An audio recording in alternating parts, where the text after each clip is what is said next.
Nah, saya bacakan kepada saudara dasar firman Tuhan tentang gereja sel. Yang pertama dasarnya yaitu Tuhan Yesus memilih 12 orang murid. Tuhan Yesus tidak memilih 100 orang murid. Tuhan Yesus tidak memilih 1000 orang murid. Walaupun yang mengikuti dia ada kalanya sampai 5.000 orang lebih, bahkan sampai 20.000. Banyak penafsir mengatakan. Tetapi dia memilih 12 orang muridnya untuk dijadikan murid, untuk bersama-sama dengan dia. Tertulis dalam Markus pasal 3, 13 sampai 15. Saya membacakan kepada saudara. Kemudian naiklah Yesus ke atas bukit. Dia memanggil orang-orang yang dikehendakinya, dan mereka pun datang kepadanya. Ia menetapkan 12 orang untuk diutusnya memberitakan Injil dan diberinya kuasa untuk mengusir setan. Puji Tuhan. Tuhan naik ke atas bukit. Ia memanggil orang-orang yang dikehendakinya. Ia menetapkan 12 orang, bukan pula 20 orang, 12 orang. Itulah dia kehendak Tuhan Yesus memuridkan 12 orang. Kalau kita dalam hidup kita ini saja pun sanggup memberikan 12 orang, sehingga mereka semua mengerjakan pekerjaan Tuhan sama seperti murid Yesus, saudara sudah berhasil. Tetapi firman Tuhan berkata pekerjaan-pekerjaan yang dikerjakan akan kamu kerjakan. Bahkan pekerjaan yang lebih besar daripada ini akan kamu kerjakan. Sebab aku pergi kepada Bapa. Tapi biarlah kita genap dahulu 12 orang murid, barulah kita naik lebih banyak lagi. Amin, saudara. Itu sebabnya jumlah jiwa-jiwa dalam KKS, dalam satu kebaktian kelompok sel, tidak melebihi 12 orang. Kalau sudah lebih 12 orang, kelompok sel itu sebelah jadi 2.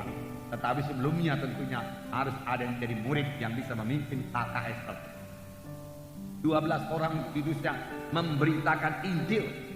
Memberitakan Injil. Jadi dalam KKS ada pemberitaan Injil. Dalam kelompok sel ada pemberitaan Injil.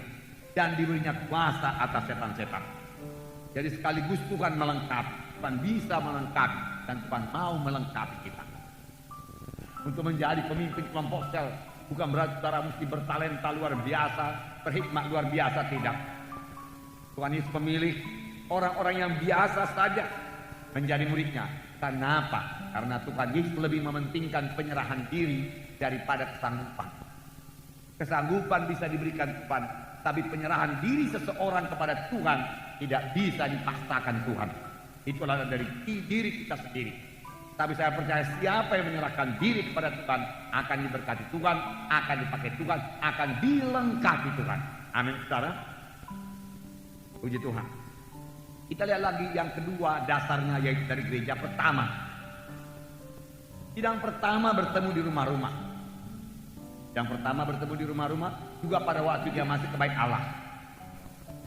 Nah, Kisah 2, 46-47 berkata, dengan bertekun dan dengan sehati mereka berkumpul tiap-tiap hari dalam bait Allah. Mereka memecahkan roti di rumah masing-masing secara bergilir dan makan bersama-sama dengan gembira dan dengan tulus hati dan sambil memuji Allah. Dan mereka disukai semua orang. Dan tiap-tiap hari Tuhan menambah jumlah mereka dengan orang yang diselamatkan. Nah, dengarkan baik-baik. Mereka masih berkumpul di bait Allah. Kita juga masih kebaktian minggu seperti ini. Ada kebaktian pemuda-pemudi, ada kebaktian kaum bapak, kaum ibu, dan lain seterusnya, ada 2 safar. Tetapi di samping itu mereka juga bertemu di rumah-rumah. Apakah mereka perbuat di rumah-rumah? Ini dikatakan mereka bersama-sama makan dengan gembira. Dengan gembira. Amin, saudara. Dalam KKS harus ada kegembiraan. Harus ada gembira dalam KKS. Kemudian dengan tulus hati sambil memuji Allah. Jadi dalam KKS ada pujian pada Tuhan, ada persekutuan dengan Tuhan, ada kegembiraan, ada sukacita dalam KKS, ada persekutuan satu sama lain dalam KKS. Saudara, itu bukan persekutuan doa, itu bukan hanya penelahan Alkitab, bukan. Itu lebih daripada hal-hal tersebut. Itu adalah persaudaraan, keluarga Allah. Amin, saudara. Kisah 20 ayat 20 saya bacakan. Sungguh pun demikian, aku tidak pernah melalaikan apa yang berguna bagi kamu. Ini Paulus berkata, aku tidak melalaikan apa yang berguna bagi kamu. Aku ajarkan semua. Semua aku beritakan dan aku ajarkan kepada kamu, baik di muka umum maupun dalam perkumpulan di rumah kamu. Dalam perkumpulan di rumah kamu. Jadi sudah cukup banyak ayat saudaraku menerangkan bahwasanya mereka bertemu di rumah-rumah. Di rumah-rumah. Puji Tuhan. Gereja ini juga dimulai dalam pertemuan di rumah. Saudaraku. Kemudian berkembang menjadi pertemuan besar di gereja, tetapi kemudian kembali lagi ke rumah-rumah untuk kebaktian kelompok sel. Roma 16 ayat 3 dan 5 berkata, sampaikan salam kepada Priska dan Aquila, teman-teman sekerjaku dalam Kristus Yesus.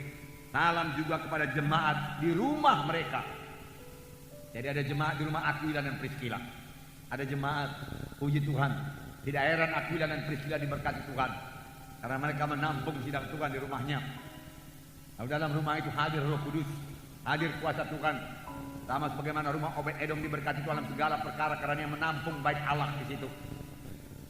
Yang ketiga, mengapa perlu KKS ini? Ya, tidak seorang pun mempunyai seluruh karunia-karunia Tuhan. Tuhan mau memberikan karunia-Nya supaya saudara minta, supaya saudara merindu. Saudara bayarlah harganya dengan banyak berdoa, banyak berdoa, banyak berdoa, banyak berdoa. Rindu untuk melayani jiwa-jiwa, rindu untuk memberkati sidang Tuhan. Karena karunia Roh Kudus hanya diberikan untuk memberkati sidang Tuhan. Untuk kepentingan bersama, firman Tuhan berkata. Tuhan tidak memberikan karunia-karunia Roh Kudusnya kepada jiwa-jiwa yang tidak bersekutu dengan Tuhan, yang kurang peka kepada Tuhan. Sebab dalam menjalankan karunia-karunia Roh Kudus kita harus mendengar suara Tuhan. Untuk itu perlu persekutuan dengan Tuhan, perlu persekutuan yang dicapai dengan doa kepada Tuhan, doa kepada Tuhan. Tetapi tidak ada seorang pun punya 9 karunia. Hanya Tuhan Yesus yang punya seluruh karunia-karunia Roh Kudus. Kepada seorang dikaruniakan karunia menyembuhkan, yang lain karunia nubuat, yang lain karunia mengartikan makna nubuat, karunia hikmat, dan seterusnya. Tetapi kalau itu digabung maka itu menjadi lengkap.